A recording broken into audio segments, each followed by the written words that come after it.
सबको नमस्कार।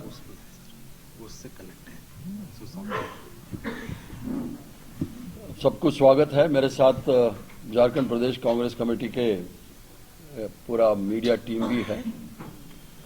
आज मैं सबसे पहले जो झारखंड वासी जो 43 सीट में कल चुनाव हुआ है उसमें बढ़ चढ़ के वोट दिया है, इसके लिए सबको मैं धन्यवाद देना चाहता हूं झारखंड वोटर्स को। खासतौर कल प्रधानमंत्री जी जो प्रधान सेवक झारखंड में आके कुछ बयान दे के गए हैं, इसमें खासतौर आरक्षण के बारे में भी कुछ बोला है, साथ साथ जो कांग्रेस का रीति और नीति के बारे में भी बोला है। हमेशा ये रोटी बेटी और माटी के बारे में भी बोल के गए हैं। समझ के बाहर है मेरा। 11 साल हो चुके हैं, इस प्रधान सेवक तो प्रधान मालिक बन गया है अब आजकल। जो 11 साल में इस देश में क्या क्या हुआ है करके आज तक वो बोल नहीं पा रहा है। हमेशा बोलते आया है कोई एक काम जो अच्छे दिन से लेकर आज तक जो बोलता है अमृतकाल तक क्या क्या किया है करके कहीं भी नहीं बोल पा रहा है। जब ही समझ लेता है चुनाव खिसक जा रहा है उसका हाथ से, तुरंत वो अपना स्टीरियोटाइप पुराना टेप डालना शुरू कर देता है। खासतौर इधर उसका पहला भाषण भी ऐसा ही रहा, जो आपका उसका बयान प्रधानमंत्री होकर ऐसा बोलना नहीं था, क्योंकि उसका जवाबदारी है basic fundamental duty responsibility of the prime minister is to protect the life and property of the citizen of this country करके हमारा कॉन्स्टिट्यूशन में बहुत साफ है। बेटी हो या कोई भी हो, जान और माल रक्षा करने का पहला जवाबदारी प्रधान सेवक का है, मगर ये प्रधान मालिक करके बैठे हैं। जहां तक के बेटियों का छीनने का बात करता है, गुजरात में मेरा आंकड़ा नहीं है, नेशनल क्राइम रिकॉर्ड ब्यूरो के तहत 40,000 माताएं बहनें गायब है। उसके बारे में अब तक कहीं मुंह नहीं खोला है। जो जुल्म गुजरात में जो होता है, गुजरात मॉडल का जैसा, घोड़े में बैठ नहीं सकता है, मूंछ बड़ा नहीं छोड़ सकता है, ये सब गुजरात का मॉडल पूरा देश में लागू करने का लगातार कोशिश जारी है, कुछ नहीं हो पा रहा है। फिर माटी के बारे में और रोटी के बारे में, जब कर्नाटक से जब आता हूं, उधर हम लोग 7 केजी चावल दे रहा था। भारतीय जनता पार्टी सरकार आने के बाद वो 7 से 5 कर दिया, बाद में बंद ही कर दिया था। दोबारा हम लोग इस बार 10 किलो चावल, जो फैमिली में हर मेंबर को 10 किलो चावल देने का शुरुआत करने के बाद, बहुत बोलता था ये लोग फ्रीबीस मतलब रेवड़ी देने का जो बात करते थे। रेवड़ी के मतलब हरियाणा में भी क्या किया, हरियाणा में भी खुद रेवड़ी का घोषणा किया था, गुजरात का चुनाव में भी किया। हर चुनाव में वो खुद करता है, जब उसका फायदा नहीं होता है तो अपना वही बात पे आ जाता है, जो कम्युनल इश्यूज पे आ जाता है। इसके बारे में जो झारखंड का जो मूल मुद्दा है उस पे आज तक वो बोल नहीं पा रहा है।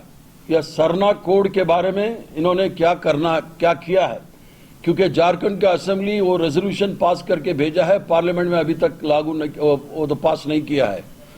जो पिछड़े वर्गों का जो था आरक्षण, उसको 27% आरक्षण, क्योंकि वो सुप्रीम कोर्ट का डायरेक्शंस है, जो Indira Sahni versus Indian government के साथ हुआ था, उसके तहत सुप्रीम कोर्ट ने बोला था ओबीसी के लिए 27% रिजर्वेशन देना है। स्टेट गवर्नमेंट उसको पारित करके भेजने के बावजूद अभी तक वो कुछ नहीं किया है। और रिजर्वेशन के बारे में बात करने वाले कांग्रेस के ऊपर रिजर्वेशन के बारे में जो बोलता है, जो दक्षिण भारत में हर स्टेट में, केरला में 40% है, 69% तमिलनाडु में है, 32% कर्नाटक में है और 28% आंध्र तेलंगाना में भी है ओबीसी के लिए। मगर इन्होंने क्या किया है करके अब तक कहीं भी नहीं बोला है। जो छत्तीसगढ़ में भी आप देख लीजिए, ओबीसी के बारे में जो सरकार ने 27% किया था, हाईकोर्ट ने उसको स्टे किया है, उसके बारे में कोई निर्णय नहीं ले पा रहा है। जो रिजर्वेशन के बारे में, SC ST OBC के बारे में जो बोलता है, उसका जो पितृ संगठन है जो RSS, उसका मुखिया 2015 में बिहार का चुनाव के तहत आके बोला था मोहन भागवत जी ने, जो ये आरक्षण को वो खत्म करने जा रहा है। बिहार के लोग मुंह तोड़ जवाब दिया था 2015 में। इसके हार का मुंह देखने के बाद वो उसके बारे में बात करना छोड़ दिया है। जो हमारे ऊपर भी एक कल आके बोला है, राहुल गांधी के बारे में भी बात किया है आरक्षण के बारे में। राहुल गांधी का बयान को लेके राहुल गांधी बहुत स्पष्ट बोला है, 50% जो आरक्षण का जो लिमिट है उसको हम लोग 75% कराएंगे। ये तो लोकसभा चुनाव से पहले भी बोला है, अभी भी बोल रहा है, कल भी बोलेंगे। 75% जो बैरियर है, 50% का रिजर्वेशन, उसको 75% करने का बात राहुल गांधी जी ने किया है। उसके बारे में नरेंद्र मोदी आज तक कुछ बोला नहीं है। अगर वो हाँ है या ना है करके वो पहले बोलना है। उसके साथ साथ जो आरक्षण, जो 75% आरक्षण जब होगा तो इस देश का 90% जो बहुजन है उसको जो हर इश्यूज पे उसको जगह मिलेगा। क्योंकि ये जो आरक्षण है ये कोई गरीबी हटाने का कार्यक्रम नहीं है। ये आरक्षण जो है वो ये एम्प्लॉयमेंट एक्सचेंज नहीं है। आरक्षण है इस देश में समानता लागू करने के लिए। क्योंकि हमारा संविधान बहुत साफ कहता है, हर एक को समान हक और समान जो मौका जो अपॉर्चुनिटीज वो बोलता है, उसको देने के लिए बहुत साफ किया है। राहुल गांधी का बयान को तोड़ मोड़ करने का कोशिश करता है। जो लोकसभा चुनाव से पहले खुद उसका मंत्री लोग बोल रहे थे 400 पार इसलिए करना है संविधान को बदलने का। जो आज भी इसका हिडन एजेंडा है भारतीय जनता पार्टी और उसका जो पितृ संगठन है, उसका हिडन एजेंडा है संविधान को बदलने का। हर हालत में हम संविधान को बदलने के लिए हम उसको मौका नहीं देंगे। साथ साथ घुसपैठियों के बारे में बात करता है। झारखंड में कोई अंतर्राष्ट्रीय जो सीमा नहीं है।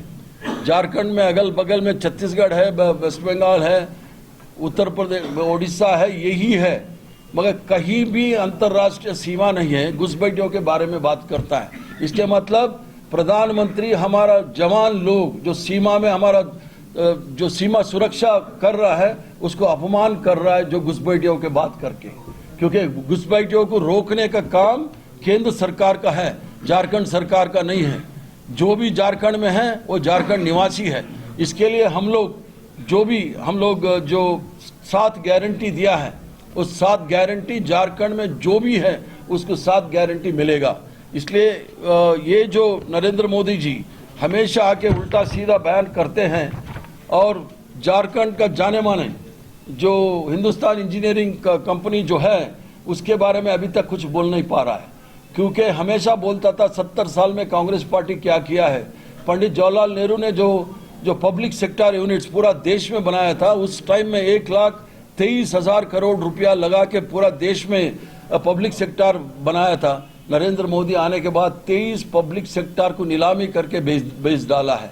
तो इसलिए नरेंद्र मोदी जो आते हैं, इस देश के रोजगार के बारे में बात करना चाहिए, इस देश में महिलाओं का सुरक्षा के बारे में बात करना है।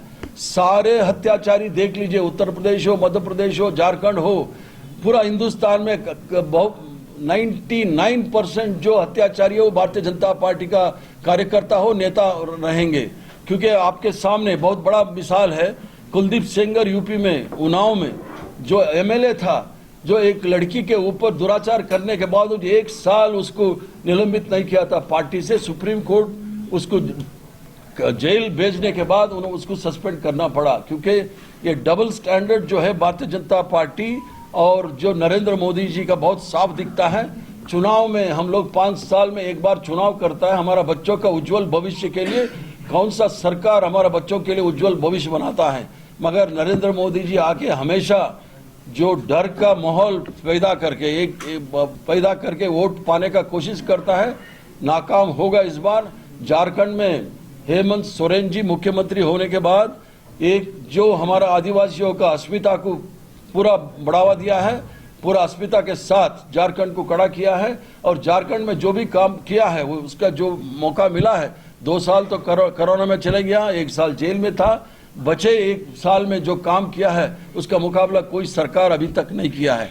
इसलिए मेरा अनुरोध है, नरेंद्र मोदी जी भी कभी भी आए, जो हमारे माता बहनों को सुरक्षा के बारे में बोलना चाहिए, बेरोजगारी के बारे में बात करना चाहिए, और जो कर्ज माफी करना था, ये जो हमारा किसान भाइयों का, उसके बारे में क्या करना है करके वो हम झारखंड का जनता को जवाब देना है। अगर कोई आपके पास प्रश्न हो तो मैं जवाब दूंगा। इन्फिल्ट्रेटर्स का लिस्ट किसके पास है? केंद्र सरकार के पास हो तो बताने दीजिए झारखंड में कितना इन्फिल्ट्रेटर है, कितना घुसपैठी आप झारखंड में है करके बताने दीजिए। झारखंड में जो भी है वो झारखंडी है, उसको एक घुसपैठी नहीं बोल सकता है। झारखंडियों का अपमान कर रहा है ये लोग, झारखंडियों को अपमान करने का हम लोग बर्दाश्त नहीं करेंगे। अगर घुसपैठी हो तो इसका हिम्मत है तो उसको लिस्ट बाहर करने के लिए बोलिए। लिस्ट नहीं है तो हवा खड़ा कर रहा है घुसपैठियों का नाम पे। अगर हवा खड़ा कर रहा है तो ये लोग सरकार क्या कर रहे थे? केंद्र सरकार जवाब देना चाहिए इसके लिए। जो वोटर है इस झारखंड का, वो झारखंडी है, उसको मिलेगा पूरा जो हमारा गारंटी मिलेगा। ठीक है, आपका responsibility lies with the central government. वो जो गिरफ्तार करके बाहर भेजने दीजिए। अभी क्या सो रहा है क्या सरकार? सेंट्रल गवर्नमेंट सो रहा है क्या? सीएए, एनआरसी सब बोल चुके हैं। अभी 10 साल हो चुका है, 10 साल से बांग्लादेशी, 10 साल नहीं 25 साल से बांग्लादेशियों का बात करते रहता है, मुंबई से लेके अब झारखंड तक। इसको लिस्ट क्यों बाहर नहीं कर रहा है कितना घुसपैठी हो करके? असम में लिस्ट दे दिया था इतना घुसपैठी है करके, फाइनली कितना हुआ? असम में 30 लाख का घुसपैठी दिया था, वो 3 लाख भी नहीं मिला। तो इसलिए लिस्ट देने दीजिए। अगर घुसपैठी का लिस्ट हो तो पकड़ के अंदर जेल में डालने के लिए बोलिए। जब तक लिस्ट नहीं जारी करता है तो जो हर आदमी जो झारखंड में रहता है वो झारखंडी है।